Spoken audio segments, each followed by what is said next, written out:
Chers citoyens et citoyennes kabyles, chers amis de la Kabylie, Azoul. Nous allons aborder dans ce journal télévisé, de la radio et télévision kabyle, RTK, quelques sujets et faits marquants de la semaine, qui se sont déroulés, en Kabylie, en Algérie et en international, et qui ont un impact de près ou de loin sur la Kabylie et le peuple kabyle. Nous aborderons les sujets suivants.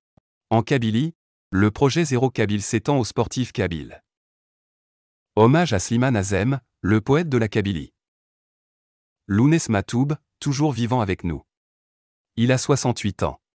En Algérie, l'Algérie, en tête de liste de l'index mondial sur la persécution des chrétiens. Hypocrisie du ministre algérien des Affaires étrangères au Conseil de sécurité de l'ONU. Dans l'international, soutien de l'Arabie saoudite de la marocanité du Sahara. La crise algéro-malienne. Retrait du Niger, du Mali et du Burkina Faso de la CEDEAO.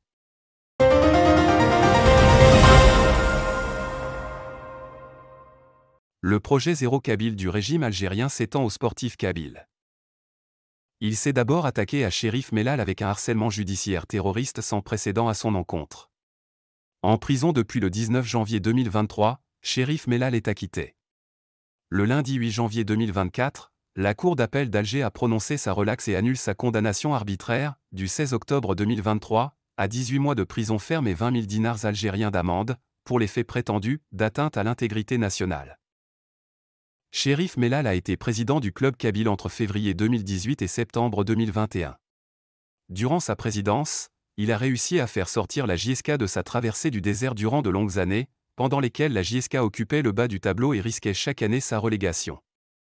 Il a réussi en 2 années à redorer le blason de la JSK et à lui restituer son identité kabyle qui fut sa force d'antan. Sous sa présidence, la JSK a remporté une Coupe de la Ligue et s'est hissée en finale de la Coupe de la CAF. Craignant le retour en force de la JSK qui est un des piliers qui transcendent l'union de la Kabylie, le régime algérien s'acharne sur Mas Cherif Mellal non seulement pour le destituer de son poste de président du club kabyle mais aussi de le jeter injustement en prison. Le régime algérien s'attaque désormais aux sportifs kabyles établis sur l'échelon international. Notamment, il n'a pas manqué de jeter en pâture le talentueux footballeur international, joueur professionnel à l'OGC Nice, Youssef Attal, promis à une brillante carrière internationale, maintenant brisée. En effet, tous les Kabyles, particulièrement les plus en vue d'entre eux, sont obligés de montrer patte blanche, en brandissant le drapeau algérien, exprimer le soutien aux autorités algériennes et manifester le soutien ostentatoire aux questions palestiniennes et du Polisario. Dans le cas contraire, ils seront taxés, de zouaf, d'ennemis de l'Algérie à la solde des services étrangers, et prennent le risque d'être jetés à la vindicte populaire. Mal ou pas conseillé, Youssef Attal est tombé dans ce piège, ce qui lui a valu une condamnation à 8 mois de prison avec sursis, et une carrière internationale totalement brisée. Une autre figure sportive tombée dans les turpitudes manipulatrices du régime algérien n'est autre que le sélectionneur de l'équipe nationale de football de Tanzanie qu'est Adel Amrouche. Lors de la CAF en cours, Adel Amrouche, l'ex-joueur de la jeunesse sportive de la Kabylie, a été une victime collatérale du conflit politique algéro-marocain, faute de sortir du cadre de la neutralité et de l'esprit sportif. Ce conflit lui a valu un limogeage du poste de sélectionneur, et surtout le risque de ne plus briguer un poste de sélectionneur sur la scène internationale dans l'avenir. Rappelons aussi le cas terrifiant du boxeur kabyle, originaire de Tazmalt, Rafik Goumezian. Malgré son palmarès plus qu'extraordinaire, et sa quasi-domination incontestée de la boxe algérienne, il a été empêché, par racisme anti-kabyle, de prendre part aux Jeux Olympiques 2024 qui se tiendront à Paris. Son seul tort est d'être kabyle, et de facto victime du projet Zéro Kabyle. Ces derniers jours, le régime algérien prend attache avec la figure kabyle la plus célèbre sur la scène internationale. En effet, pour donner suite à l'élimination honteuse de la sélection algérienne de football du premier tour de la CAF et la démission imminente du sélectionneur Belmadi, le régime algérien a sollicité les services de Zinedine Zidane pour prendre en charge la barre technique de la sélection algérienne. Selon la presse internationale, comme attendu tout logiquement, Zidane a rejeté l'offre algérienne pour ne pas compromettre son aura internationale.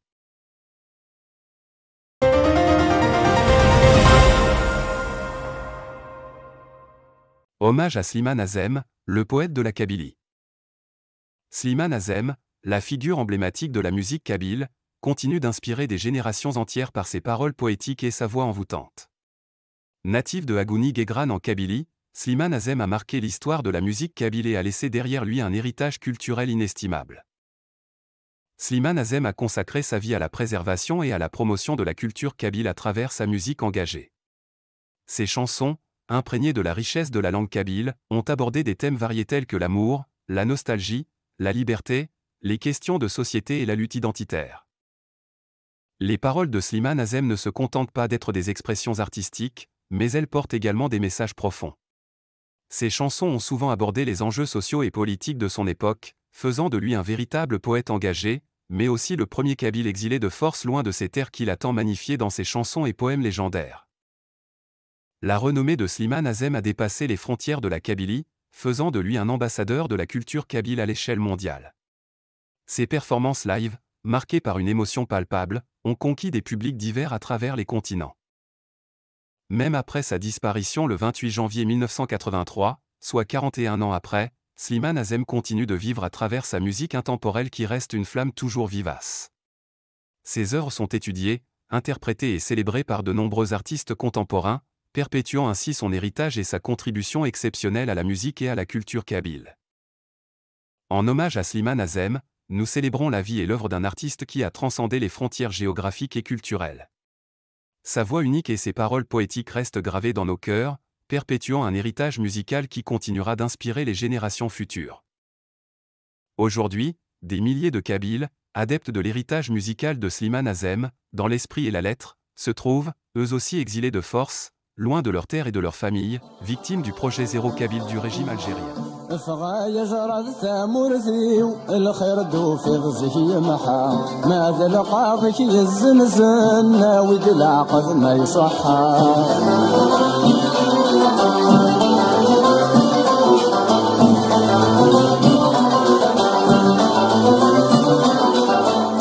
يا جراد تشد ثامور توهم غدا شويد السباق يا جراد تشد ثامور توهم غدا شويد السباق تكسر سيدر ميت سبور تتشي غيدي جبابا تكسر سيدر ميت سبور تتشي غيدي جبابا غاس وغالد تاسكور تكفاي ذيك المحبة افغى يا جراد ثامور كيو الخير دوفي غزيك يا محا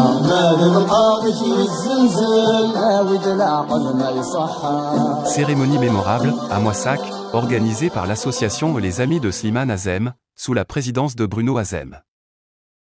Moissac, le 27 janvier 2024, la journée commémorative, dédiée à Slimane Azem, a été orchestrée avec émotion par l'association Les Amis de Slimane Azem, présidée par Bruno Azem. Rassemblant des participants venus du monde entier, la cérémonie a débuté à 11 h devant la tombe du poète au cimetière, créant un moment de solennité partagée. À 12 h 30, au jardin Slimane Azem, des hommages poignants ont été prononcés, rappelant le parcours singulier de l'artiste et son impact sur la culture kabyle.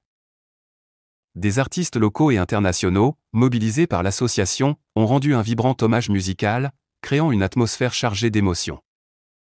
L'après-midi, le Centre culturel Jacques Delors a été le théâtre d'une exposition captivante, de conférences enrichissantes et de débats animés, organisés sous l'égide de Les Amis de Slimane Azem. La présence marquée de Kabyles venus de divers horizons a créé un espace de partage unique, évoquant le lien entre le passé de Slimane Azem, son exil forcé, et les défis contemporains de la diaspora kabyle. La journée s'est conclue à 22 h 30 dans une ambiance festive, symbolisant l'unité et la résilience de la communauté kabyle, grâce à l'initiative de Les Amis de Slimane Azem. Cette cérémonie restera dans les mémoires comme une déclaration de solidarité envers tous ceux qui, aujourd'hui encore, subissent l'exil et la répression du régime colonial algérien.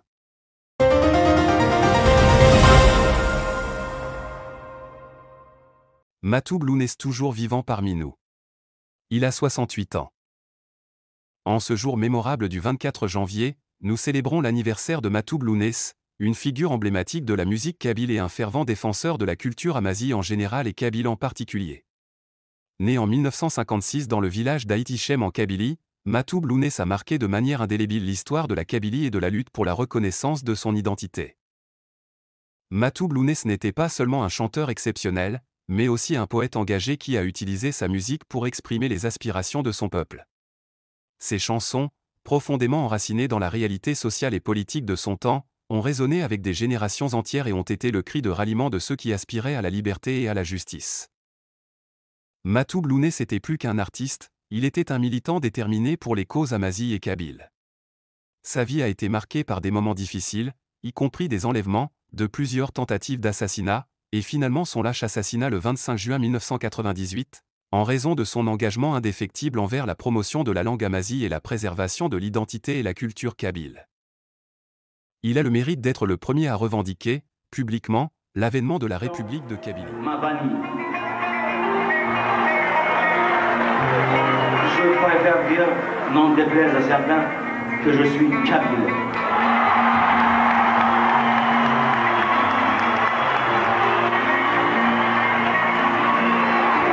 Et c'est pas utopique de dire qu'on voudrait une république de Kabylie.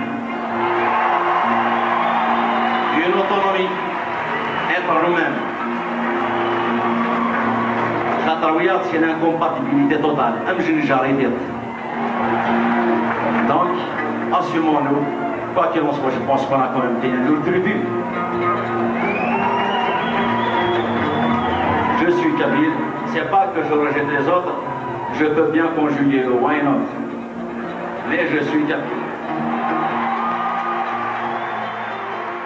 Sa revendication n'est pas restée lettre morte, car les générations qui lui ont succédé ont pris, à bras le corps, son combat pour que cette République fédérale de Kabylie soit une réalité concrète dans un proche avenir.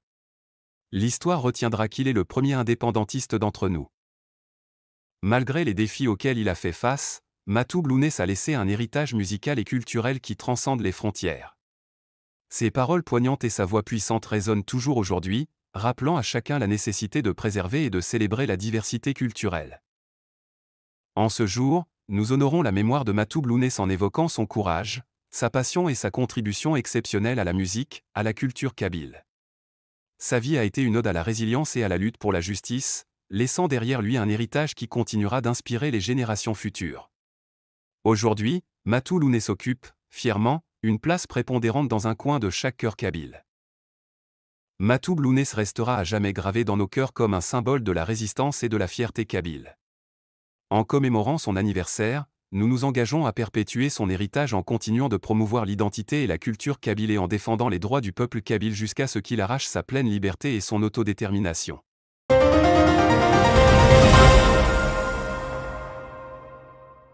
L'Algérie, en tête de liste de l'index mondial sur la persécution des chrétiens, une situation alarmante. Le dernier rapport de l'index mondial sur la persécution des chrétiens a révélé une situation alarmante en plaçant l'Algérie en tête de liste dans la chasse aux chrétiens.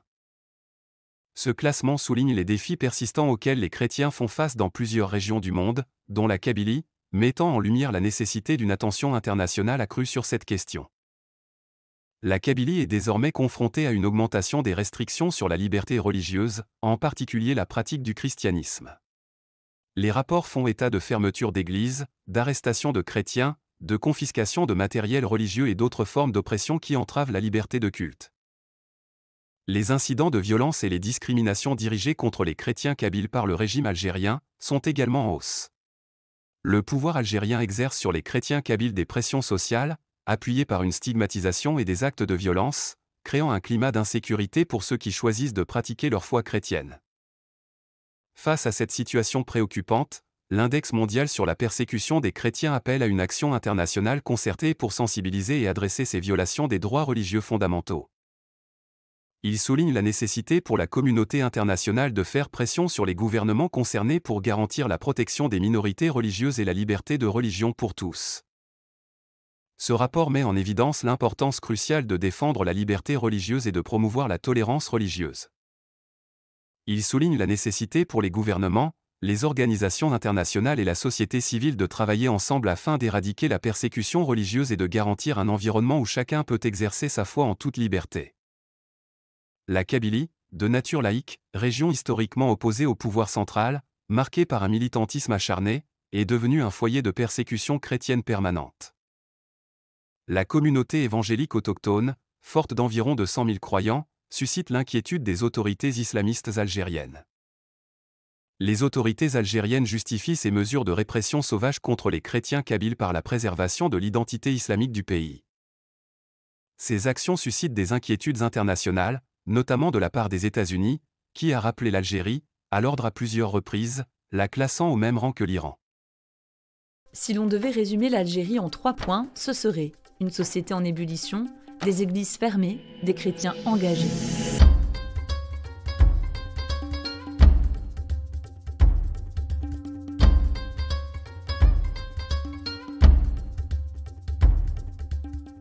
Depuis le printemps arabe de 2011, l'Algérie traverse une importante crise politique et sociale. En février 2019, un vent de révolte populaire pacifique appelé Hirak a vu le jour. De nombreuses manifestations ont eu lieu pour contester le pouvoir en place, la nourriture trop chère et le taux de chômage. Même si la crise de la Covid-19 a freiné cet élan de manifestation, le mécontentement populaire demeure, surtout au sein de la jeunesse. La communauté chrétienne autochtone avait espéré que le mouvement du Hirak apporterait plus de liberté politique et religieuse. Dans les faits, rien ne change et les chrétiens algériens restent une minorité discriminée et persécutée dans leur propre pays.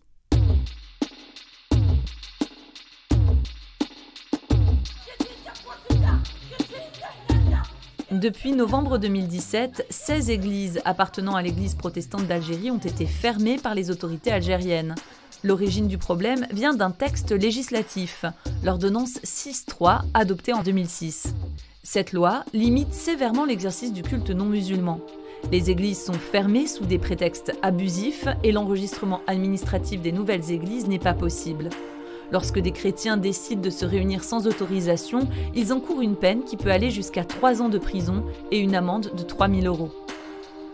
Si les églises traditionnelles fréquentées par des chrétiens étrangers sont tolérées, l'église protestante d'Algérie demeure dans un flou juridique total. D'autres lois mettent à mal la liberté de religion, comme celle qui empêche les chrétiens d'exprimer leur foi autour d'eux. Ils peuvent être accusés d'ébranler la foi d'un musulman. Les musulmans qui abandonnent leur religion pour devenir chrétiens sont stigmatisés. Ils sont accusés d'être des traîtres à leur famille et à leur culture et sont très souvent rejetés et menacés.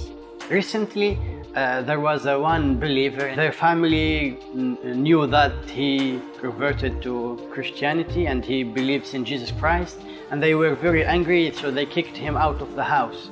Our friends, so they called him and they rescued him and put him in a safe house and helped him and encouraged him, prayed for him.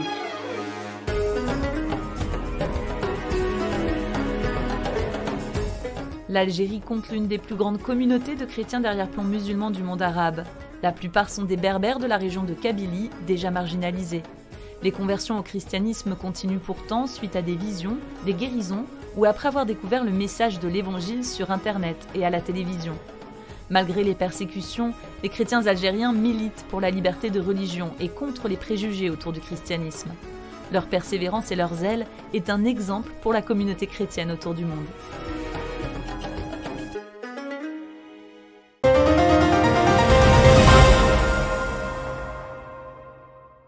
La dénonciation hypocrite du ministre algérien des Affaires étrangères au Conseil de sécurité de l'ONU. Lors de la récente réunion de haut niveau du Conseil de sécurité de l'ONU sur la question palestinienne, le ministre des Affaires étrangères algérien, Ahmed Attaf, a plaidé avec véhémence pour l'application du droit international et a appelé à l'arrêt des attaques de l'armée israélienne contre la bande de Gaza. Cependant, derrière cette façade diplomatique, se cache une réalité amère au sein de l'Algérie elle-même, où la répression des Kabyles est féroce, et la torture, tragiquement banalisée, est devenue la loi. Le ministre Attaf, en pointant du doigt les membres du Conseil de sécurité pour leur inaction, semble oublier la situation désastreuse des droits de l'homme dans son propre pays. Alors qu'il plaide pour les droits des Palestiniens, les Kabyles subissent une répression brutale de la part du gouvernement algérien.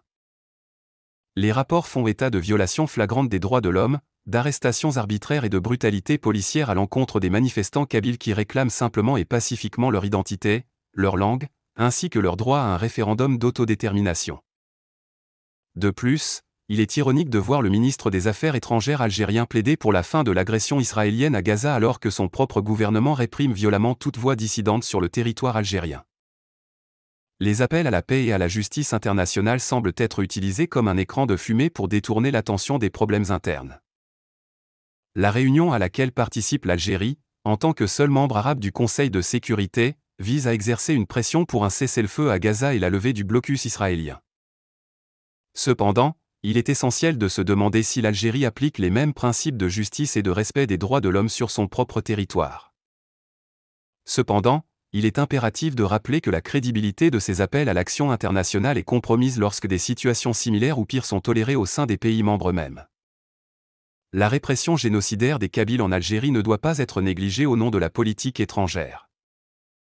Les membres du Conseil de sécurité doivent examiner de manière critique la cohérence entre les paroles et les actes des représentants diplomatiques.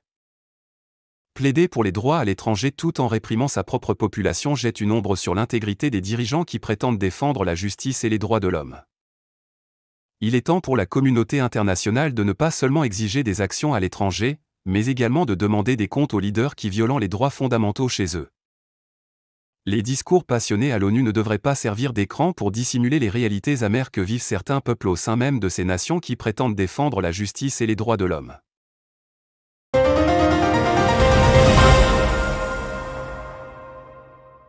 L'Arabie saoudite interdit toute carte tronquée du Maroc et l'utilisation de l'appellation du Sahara occidental.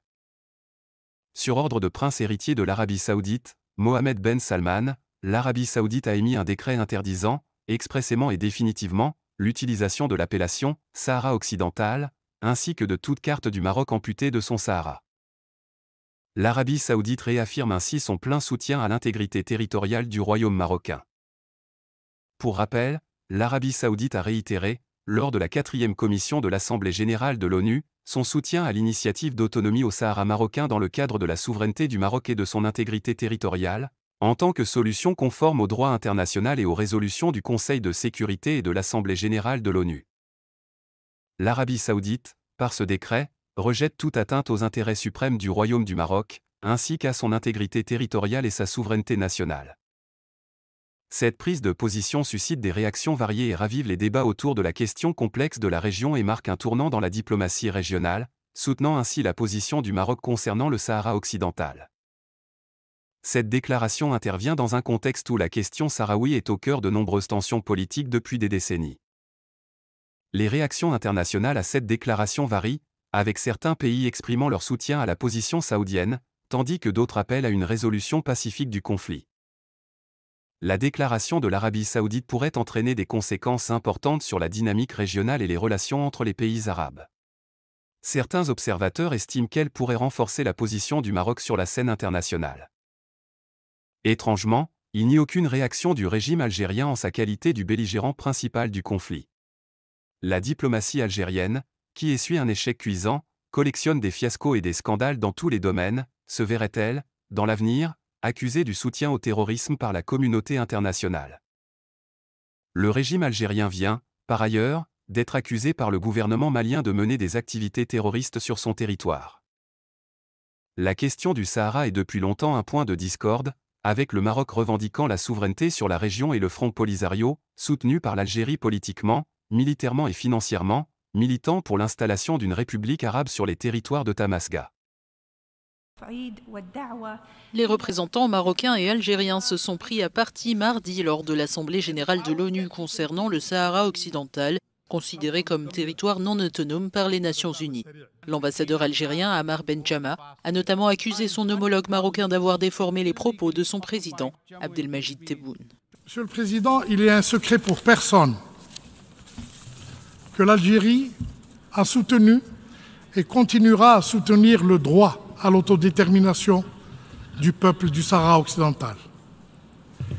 C'est ce que le président Tebboune a proclamé avec franchise et conviction devant cette Assemblée mardi dernier. La question de cette ex-colonie espagnole oppose depuis des décennies le Maroc, qui contrôle 80% du territoire et propose un plan d'autonomie sous sa souveraineté, aux indépendantistes sahraouis du Front Polisario, soutenu par Alger. On ne peut pas verser des larmes de crocodile et en même temps attaquer un pays qui vit toujours dans un drame. Vous manifestez votre solidarité, votre soutien, mais en même temps, vous injectez votre venin. Vous insultez les morts. Vous insultez les Marocains. Avec la reconnaissance de sa souveraineté sur ce territoire par l'administration américaine de Donald Trump fin 2020, en contrepartie d'un rapprochement avec Israël, Le Maroc déploie depuis une diplomatie de plus en plus offensive pour rallier d'autres pays à ses positions.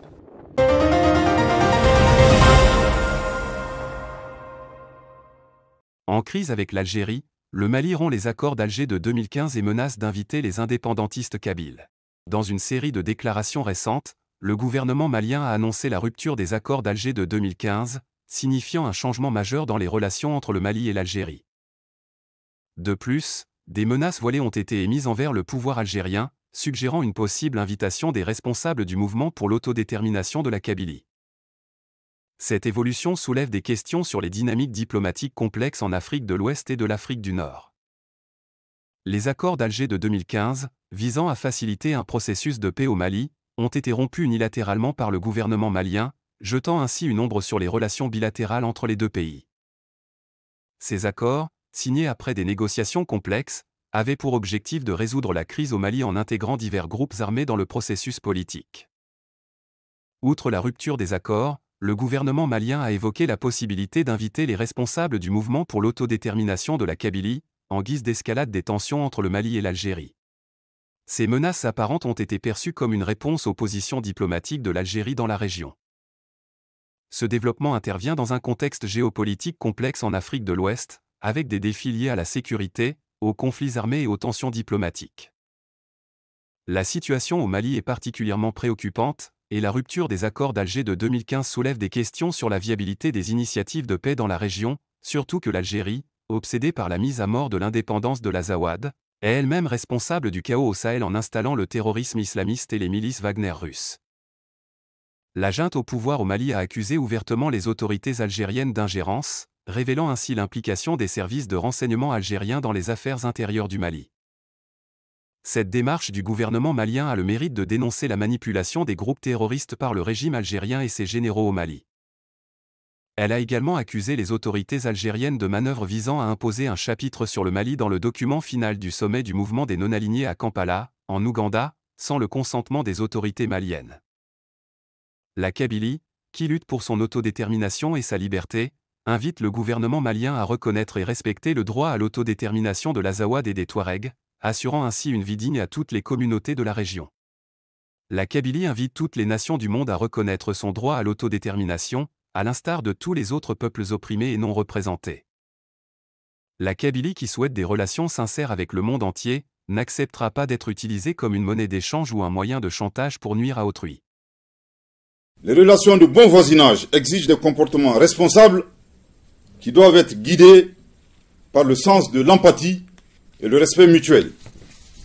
Le gouvernement de la transition serait curieux de savoir le sentiment des autorités algériennes si le Mali devrait accueillir au plus haut sommet de l'État des représentants du mouvement pour l'autodétermination de la Kabylie. Le gouvernement de la transition saisit cette occasion.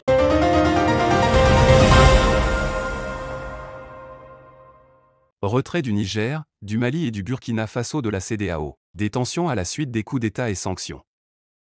Les tensions montent entre l'Organisation économique des États de l'Afrique de l'Ouest, la CEDEAO, et les trois pays du Sahel que sont le Niger, le Mali et le Burkina Faso, tous dirigés par des militaires, après des coups d'État, culminant avec leur annonce de retrait de l'organisation. Cette décision, prédite par de nombreux analystes et observateurs politiques, découle des relations conflictuelles, exacerbées par les sanctions de la CEDEAO, en réponse aux coups d'État qui ont eu lieu dans ces trois pays du Sahel. Dr Christian Spiker souligne que ce retrait n'est pas un saut dans l'inconnu, mais plutôt une issue anticipée, enracinée dans les coups d'État et le refus des militaires du Sahel de rétablir l'ordre constitutionnel exigé par la CEDEAO. La dégradation des relations souligne les défis de l'Alliance des États du Sahel, AES, mettant en évidence la nécessité d'une transformation profonde de la CEDEAO pour répondre aux attentes des citoyens plutôt que de servir les intérêts des chefs d'État. Le communiqué de la CEDEAO exprime sa préoccupation face au retrait des trois États, soulignant sa volonté de trouver des solutions négociées. La clarification formelle du Mali renforce le caractère officiel du retrait, laissant présager de nouvelles déclarations de la Commission de la CEDEAO dans les jours à venir. Le retrait de ces trois États redessine en réalité le chamboulement de l'ordre géopolitique et géostratégique dans cette région du monde. Le Sahel assiste actuellement à la continuité de la guerre froide entre le bloc Est et l'Occident. L'installation du terrorisme islamiste et des milices Wagner au Sahel, tous les deux importés et facilités par le régime algérien, ont accéléré la rupture entre les trois pays du Sahel et les autres États de la CEDEAO. La CEDEAO, qui reste sous influence occidentale, et les trois pays du Sahel tombés sous la protection et le contrôle de la Russie, ouvrent un troisième front de confrontation entre les deux blocs, après ceux de l'Ukraine et de Gaza. Le Maroc, fort de leur activisme diplomatique, hors pair, tire son épingle du jeu, en conservant des liens économiques et stratégiques, à la fois avec les États de la CEDEAO et les trois pays du Sahel. Quant à l'Algérie, pays frontalier avec le Mali et le Niger, qui excelle dans les fiascos et les scandales diplomatiques, est le grand perdant dans le repositionnement de ce nouvel ordre géopolitique au Sahel. La seule chose qui intéresse l'Algérie, comme l'a confirmé à plusieurs reprises le président Tebboune, est d'empêcher, par tous les moyens, l'avènement de l'État amazi de l'Azawad, libre et indépendant.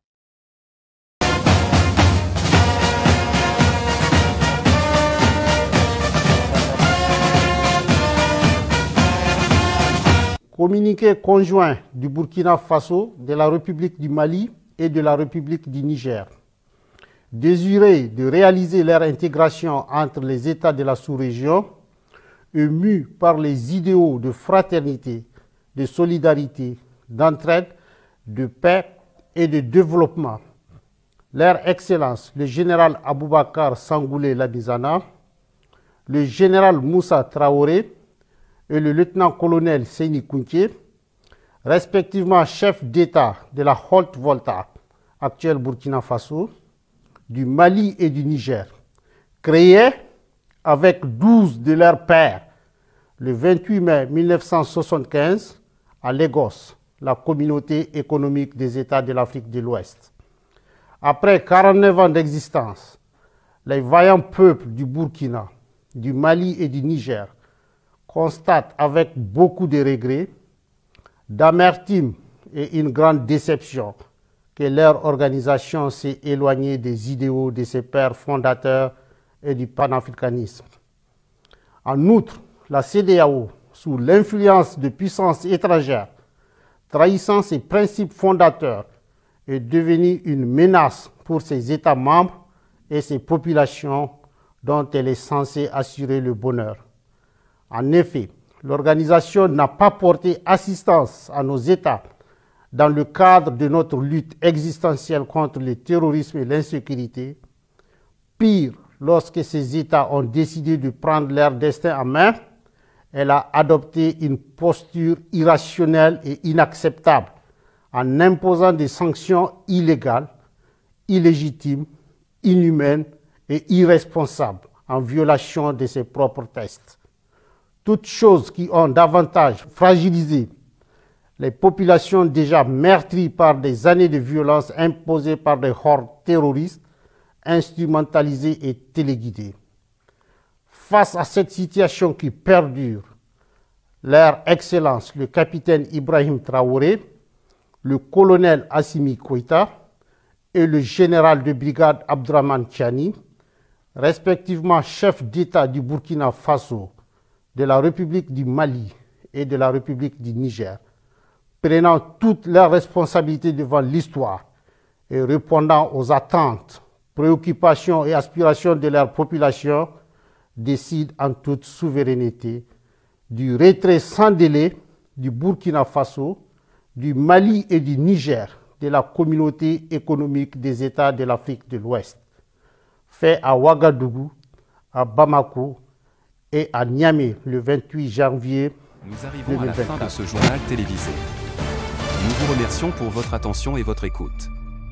Au revoir et à la prochaine.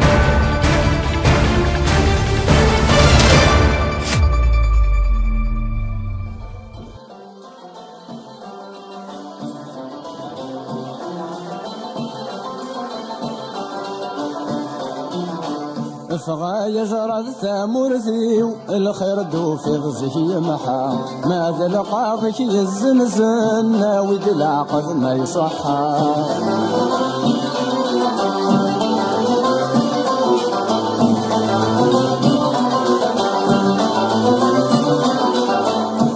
يجرد تتشف ثامورت وهم غدا شوي السباق يا يجرد تتشف ثامورت وهم غدا شوي السباق تكسر سيدر ميت سبور تتشي غيديك جبابا تكسر سيدر ميت سبور تتشي غيديك جبابا غاسو غالد تاسكور تكفاي ذيك المحبة افغى يجرد ثامورتي الخير دوفي بزيك يمحى مال القاضي في الزلزال عاود العقل ما يصحى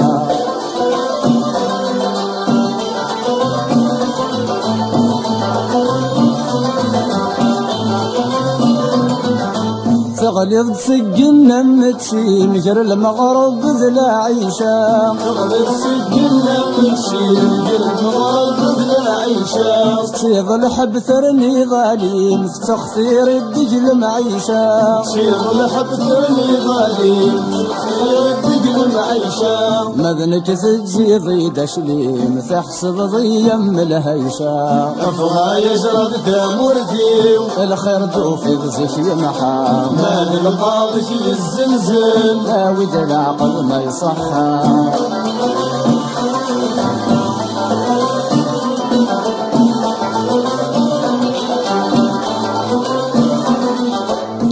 يا زراد فهمي مانيش في السين الداش وتسوير يا زراد فهمي مانيش في السين الداش وتسوير غاس هجي ذق فرونيش اتو غلظا نسيدكير غاس هجي فرونيش اتو غلظا نسيدكير مولاش ذنوبي يريش اتخلص الله ينسكشير افضى يجرد تامورتي الخير دوفي غزك يمحى مال القاضي في الزلزال عاود العقل ما يصحى